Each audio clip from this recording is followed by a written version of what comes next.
নমস্কার বন্ধুরা, আপনারা সবাই কেমন আছেন? প্রিয়াস কুকিং অ্যান্ড ব্লগ চ্যানেলে আপনাদের সবাইকে স্বাগত জানাই। আজ আমি বানাবো পোয়া পিঠা বা গুড় পিঠা। আর আমি দু রকমের পিঠে বানাবো, তার জন্য আমি আপনাদের সাথে শেয়ার করব।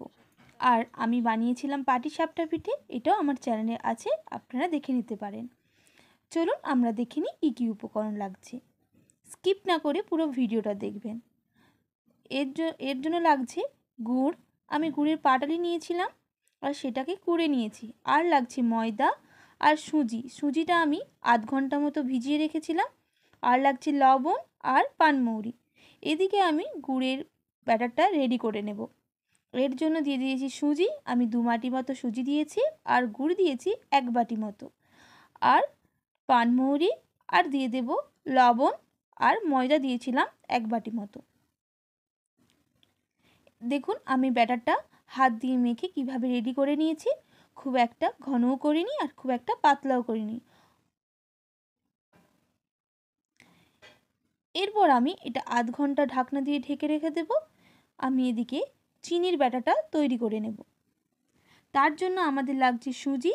আমি বড় বাটির 1 বাটি সুজি নিয়েছি। আর লাগছে চিনিটা আমি 1 বাটি মতো নিয়েছি, আপনারা মিষ্টিটা কম বেশি করে নেবেন।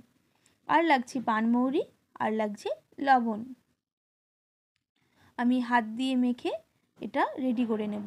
আর লাগছে ময়দা। দেখুন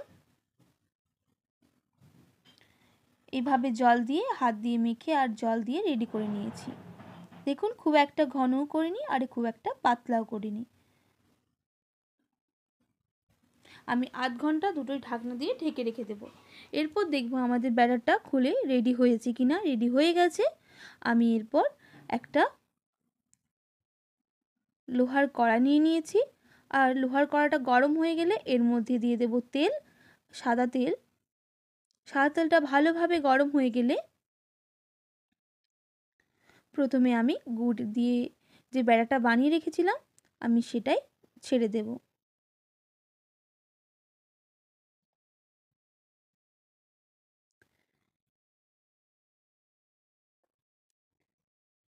ডাব্বু দিয়ে আমি 1 ডাব্বুর মতো দিয়ে দিয়েছিলাম। দেখুন কিভাবে ফুলে উঠে গেছে উপর দিকে।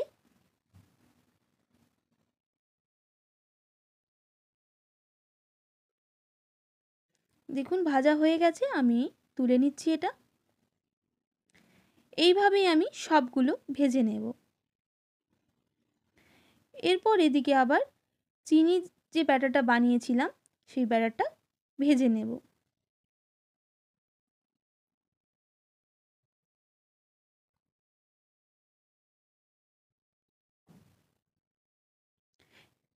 এই ডুবো তেলে ভাজতে হবে, না হলে এগুলো ঠিক ফুলবে না।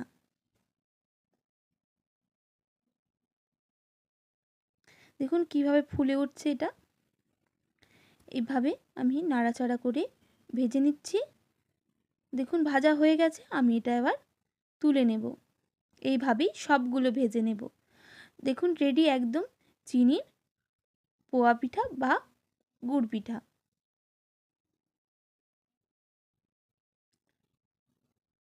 এদিকে গুড়েরটাও আমাদের রেডি। আর এতক্ষণ আমার ভিডিওটা দেখার জন্য ধন্যবাদ। ভালো থাকবেন, সুস্থ থাকবেন। ফিরে আসছি নতুন কোনো ভিডিও নিয়ে। এখন টাটা।